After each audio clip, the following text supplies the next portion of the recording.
देश के मशहूर उद्योगपति रतन टाटा ने 86 साल की उम्र में मुंबई के ब्रीच कैंडी अस्पताल में बुधवार रात 11:30 बजे आखिरी सांस ली। मुंबई के ब्रीच कैंडी अस्पताल में रतन टाटा का इलाज चल रहा था, जहां उन्हें सांस लेने में तकलीफ के चलते भर्ती करवाया गया था। आज प्रधानमंत्री नरेंद्र मोदी और राष्ट्रपति द्रौपदी मुर्मू समेत देश के दिग्गज नेताओं ने रतन टाटा के निधन पर शोक जताया है। आखिरकार बुधवार रात 11:30 बजे उन्होंने आखिरी सांस ली और इस दुनिया को अलविदा कह दिया। प्रभु यीशु मसीह के नाम में आप सभी को जय मसीह की। भारत के सबसे बड़े उद्योगपति और बिजनेसमैन श्री रतन टाटा जी का निधन हो गया है, उनकी मृत्यु हो गई है। जी हाँ, रतन टाटा जी का जो जन्म है मुंबई में हुआ था और बुधवार को उन्होंने आखिरी सांस मुंबई में लिया है। वो काफ़ी बीमारी से जूझ रहे थे और उनका उम्र भी हो गया था 46 वर्ष में उन्होंने अंतिम सांस ली है। और रतन टाटा के बारे में हम बहुत कुछ सीख भी सकते हैं। और इतने बड़े बिजनेसमैन थे, उनके पास करोड़ों रुपए थे, लेकिन फिर भी उनको कोई भी अहंकार नहीं था। वो एक नम्र स्वभाव के थे। इस प्रकार से हम उनके जीवन से हम देख सकते हैं, सीख भी सकते हैं। इसलिए हमें दुनिया में किसी भी चीज़ पर घमंड नहीं करना चाहिए। रतन टाटा जी बहुत ही धनवान थे, मगर अहंकारी नहीं थे। आज के दौर पर लोगों के पास थोड़ा सी भी पैसा आ जाता है तो उनका बातचीत करने का तरीका ही बदल जाता है, उनके अंदर अहंकार आ जाता है। लेकिन जो रतन टाटा जी थे, उनके अंदर अहंकार नहीं था। रतन टाटा जी हजारों करोड़ों रुपए के मालिक थे, लेकिन फिर भी वो हमेशा दीन और नम्र स्वभाव के रहे हैं।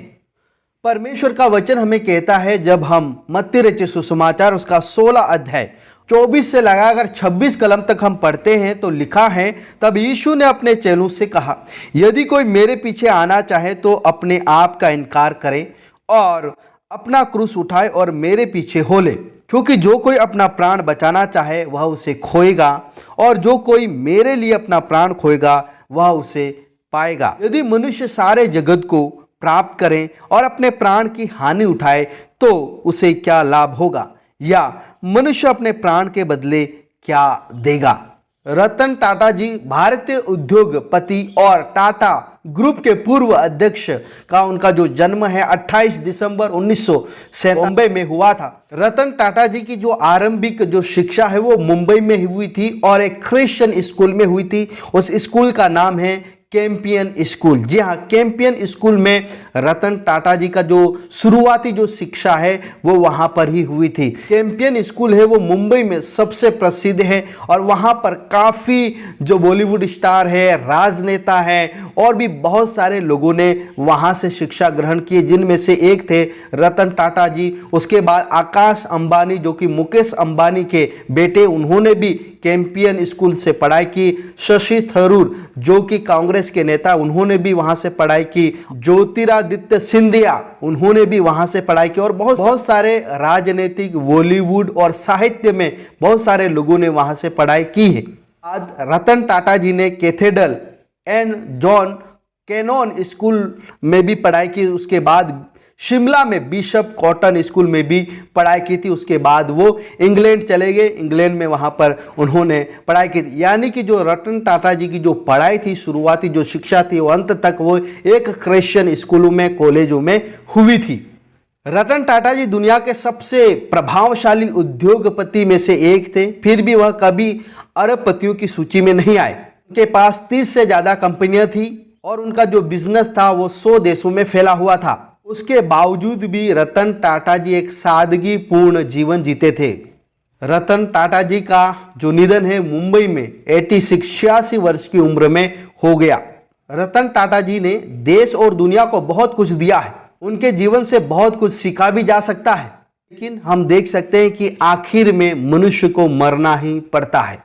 मृत्यु के विषय में बाइबल क्या कहती है? पहला कुरिन्थियों 15 अध्याय 54, 55, 56, 57 कलम में इस प्रकार से लिखा है, और जब यह नाशवान अविनाश को पहन लेगा और यह मरणहार अमरता को पहन लेगा, तब वह वचन जो लिखा है पूरा हो जाएगा। जय ने मृत्यु को निगल लिया। हे मृत्यु तेरी जय कहाँ रही? हे मृत्यु तेरा डंक कहाँ रहा?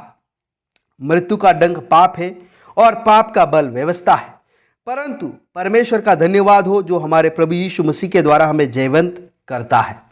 यूहन्ना उसका 11 अध्याय 25 और 26 कलम में परमेश्वर का वचन कहता है, यीशु मसीह ने कहा, यीशु ने उससे कहा, पुनरुत्थान और जीवन मैं ही हूं।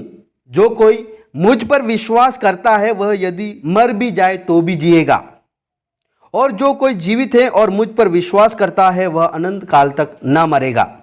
क्या तू इस बात पर विश्वास करती है?